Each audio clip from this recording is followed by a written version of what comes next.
ہماری سرکار کسی کی سنے نہ سنے آئی ایم ایف کی سننا ہی پڑتی ہے۔ آئی ایم ایف وہ ظالم سسر ہے جو نہ صرف گھر کے خرچ اور آمدن پر نگاہ رکھتا ہے بلکہ بچوں کے جیب خرچ کا بھی حساب رکھتا ہے۔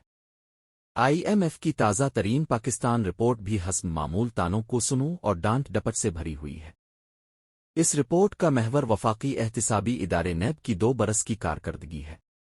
نیب نے 2023 اور 2026 کے دوران 5.3 کھرب روپے مالیت کے اثاثوں کی ریکوری کی۔ اس کارکردگی پر آئی ایم ایف نے خوش ہونے کے بجائے یہ تبصرہ کیا کہ کرپشن اوپر سے نیچے انفرادی سے اجتماعی سطح تک اس قدر سرایت کر چکی ہے کہ پاکستان اگر اس سے نجات کے لیے واقعی سنجیدہ ہو جائے تو 5 برس میں اس کی قومی آمدنی میں سالانہ 5 تا 6.5% تک اضافہ ہو سکتا ہے۔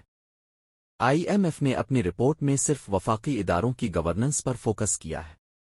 عسکری اور صوبائی سطح پر مالیاتی مینجمنٹ کا احوال رپورٹ کے دائرے سے باہر ہے۔